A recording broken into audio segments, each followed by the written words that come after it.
소득세 신고 홈택스에서 직접 하는 방법 보고 있고요.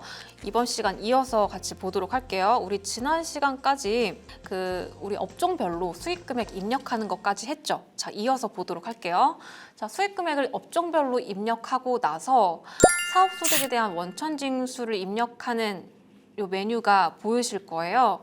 자, 요거는 내가 3.3% 공제를 당한 거죠.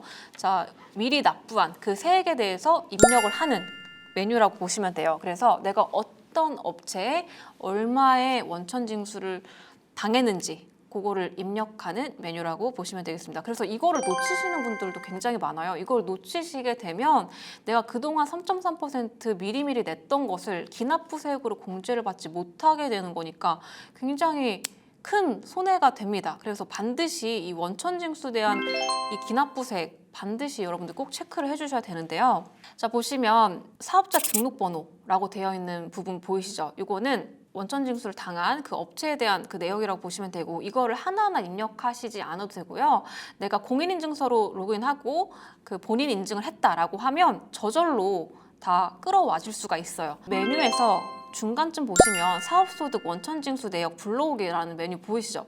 요거를 클릭하시면 내가 그동안 여러 업체에서 3.3% 공제 당한 것들이 다 불러와집니다. 그래서 그거를 체크하셔가지고 전부 불러오기를 하시면 내가 열심히 1년 동안 이렇게 많이 일했구나 라는 게 한눈에 보이실 거예요. 그래서 이 기납부세액 반드시 여러분들 꼭 불러와 주셔야 되겠고요. 그 화면을 한번 보시면 지금 사업자 번호별로 어떤 상호에서 내가 얼마의 수익 금액을 발생했고, 그리고 내가 미리 납부한 소득세 3.3%가 다 이렇게 뜬다라는 게 보이시죠? 그래서 이거를 전부 체크를 해주시고 적용하기 버튼을 누르셔야 반영이 된다라는 점 꼭 기억을 해주시면 되겠고요. 자, 그 다음에 보실 게 소득공제 명세서. 자, 우리 소득공제라는 거 봤죠? 우리 인적공제부터 추가공제해서 여러 가지 공제들 봤잖아요. 자, 여기서 근로소득 연말정산 불러오기. 내가 만약에 회사를 다니고 투잡을 하는 프리랜서다라고 하면 그거를 불러와 주시면 되겠고, 자, 그게 아니다라고 하면 이제 밑에 보시면 기본공제 대상자. 이거는 본인 자체를 얘기하는 거죠. 본인은 묻지도 따지지도 않고 기본공제 얼마? 150만 원 깔고 들어간다라고 말씀드렸죠. 그래서 소득자 본인은 당연히 150만 원 깔고 들어가는 것이고, 내가 만약에 부녀자 공제에 해당한다 그러면 체크해 주시면 되고, 인적 공제 항목에, 또는 내가 장애인에 해당한다 그러면 장애인 체크하시고, 자, 이렇게 추가 공제도 체크를 해 주실 수 있다라는 점 보시면 되겠고, 자, 그리고 밑에 보시면 기본 공제자 명세라고 되어 있죠. 내가 다른 부양가족이 있는 경우 따로따로 내가 각각 그 부양가족에 대해서 기본공제 대상자로 입력을 해주셔야 한 명당 150만 원 기본공제 받을 수 있다라는 거예요. 그래서 내가 예를 들어서 부모님을 모시고 산다. 부모님이 소득이 없고 60세 이상이다 라고 하면 기본공제에 해당되는 거죠. 그런 경우에는 우리 부모님에 대해서 주민등록번호 입력하시면 여기서 우리가 입력을 할 수 있다라는 것이고, 내가 전년도에 입력했던 것과 올해는 변동사항이 없다라고 하면 전년도 인적공제 불러오기라는 메뉴를 통해서 그대로 이어서 적용을 받으실 수가 있고, 여기서 주의하실 점은 내가 만약에 우리 아버지에 대해서 기본공제자로 공제를 받았는데 내 남동생이 또 우리 아빠에 대해서 공제를 받았다? 이렇게 중복공제는 되지 않습니다. 그래서 내가 다른 부양가족과 같이 중복해서 공제를 받지 않았는지 그건 형제들끼리 잘 얘기를 하셔가지고 내가 받겠다, 내년엔 너가 받아라, 이런 식으로 조율을 해 주셔야 된다. 자, 그래서 보시면 이렇게 인적공제에 대해서 표가 나오죠. 1번 본인은 150만 원 깔고 들어간다 라고 말씀드렸고, 배우자 있으면 150만 원 뜰 것이고, 부양가족 있으면 한 명당 150만 원 뜰 것이고, 자, 이렇게 해서 인적공제를 꼭 놓친 게 없는지 체크를 해 주셔야 되겠고요. 그 밑에 보시면 이 인적공제뿐만 아니고 다른 것들로 소득공제를 받을 수 있는 내역들이 나오죠. 국민연금 보험료. 자, 우리 프리랜서 분들은 뭐 4대 보험에서 국민연금 뭐 내시는 분들도 계시고 또는 뭐 안 내시는 분들도 계실 테지만, 어쨌든 내가 국민연금 낸 게 있으면 이것도 다 조회가 됩니다. 불러와진다라는 거죠. 내가 낸 국민연금만큼 그대로 소득공제를 받으실 수가 있습니다. 자, 그리고 특별공제, 보험료라는 게 있죠. 내가 보험료를 납부한 게 있다라고 하면 그 금액도 공제를 받을 수 있다라는 거예요. 그래서 가장 대표적인 게 건강보험료라고 보시면 되겠습니다. 그래서 내가 건강보험료 낸 것에 대해서는 그대로 소득공제를 받으실 수가 있다. 이것도 다 조회가 가능합니다.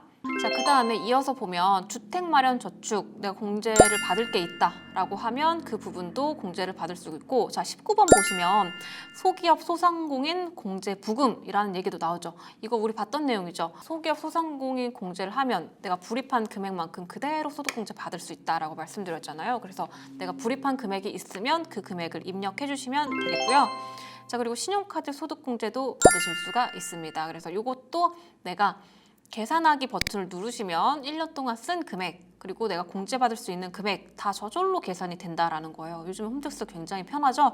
그래서 그렇게 적용을 하셔가지고 누락 없이 반영을 해주시면 되겠습니다. 자, 그 다음에 기납부 세액명세서. 자, 이거 중요하죠. 우리 아까 전에 봤던 그 기납부 원천징수 당한 거 다 불러왔잖아요. 그래서 그게 제대로 다 불러와졌는지 그것을 여기서 체크하실 수가 있는 거예요. 그래서 기납부 세액명세서에서 미리 납부한 세액이 있으면 그것에 대해서 잘 반영이 됐는지 체크를 반드시 해주셔야 되겠습니다. 그리고 이제 다음 화면 보시면 세액 계산이라고 되어 있죠. 그래서 여기서 우리 종합소득세 구조 여러분들 간단하게 봤던 거 기억나시죠? 그래서 종합소득 금액에서 이제 소득공제 빼고 거기에 이제 세율을 곱하면 세액이 나오고, 여러분 기억나시죠? 그 세액에 세액공제 빼면 결정세액이 나오고, 이 결정세액에 가산세가 있으면 내는 거고 가산세가 없는 게 대부분이 되겠죠. 자, 추가 납부세액이 나오게 되는 것이고, 거기에 중요한 게 뭐다? 기납부세액. 기납부세액을 반드시 차감하셔야 된다. 내가 그동안 3.3% 원천징수 당한 것들 다 적용이 됐는지 반드시 체크를 하시면, 지금 이분 같은 경우에 환급세액이 나왔죠. 환급할 세액에서 금액이 마이너스가 떴다는 것보다 환급받을 금액이 있다는 것이다. 그래서 마이너스가 뜨면 환급이고요. 플러스가 뜨면 추가 납부가 되는 것이고, 추가 납부가 떴으면 5월 31일까지 납부를 완료하셔야 됩니다. 납부기한 지나면 1일당 0.025% 납부지원 가산세 붙으니까 반드시 그 납부일자 꼭 지키셔야 되겠고요. 만약에 환급세액이 떴다 그러면 보통은 한 달 내로 환급이 진행이 된다라는 점 참고해 주시면 되겠고, 자, 환급금이 발생했을 때는 이런 화면이 뜨죠. 환급금 계좌 신고라고 해서 내가 어떤 계좌를 받을 수 있을까, 그거를 입력해 주시면 되겠습니다. 그래서 내가 환급받을 계좌를 입력해 주시고 동의합니다 체크하신 다음에 신고서 작성 완료 버튼을 눌러주시면 되겠습니다. 그렇게 하고 나서 이제 종합소득세 신고 접수증이라는 화면이 뜰 거예요. 자, 이 접수증이 떠야 제대로 신고가 들어간 것이다 라는 거예요. 그래서 접수 내용 상세 확인하기 체크하신 다음에 신고 내역 버튼을 누르시고 나면 그때 내가 신고가 제대로 됐는지 이 신고서 제출 목록에서 확인하실 수가 있어요. 그래서 요거를 반드시 체크하셔야 내가 제대로 신고 들어갔는지가 체크가 되는 것이고, 거기에 플러스로 여러분들 꼭 잊지 말으셔야 될 게 뭐냐면, 우리 소득세는 나라에다 내는 국세에 해당하고요. 그 소득세의 10%는 지방자치단체, 즉 시청, 구청, 군청에 따로 내야 되는 지방소득세도 같이 따라다녀요. 그래서 예를 들어서 내가 소득세 낼게, 즉 나라에 낼게 10만 원이 나왔으면 거기에 10%인 만 원은 시청, 구청, 군청에 내야 되는 지방소득세다라는 거죠. 이 지방소득세도 따로 신고를 해주셔야 돼요. 그런데 다행히도 요즘에 굉장히 편해진 게, 이 홈택스에서 소득세를 신고하고 이렇게 신고서 제출 목록을 보시면 빨간색 버튼 보이시죠? 지방소득세 신고 이동 버튼.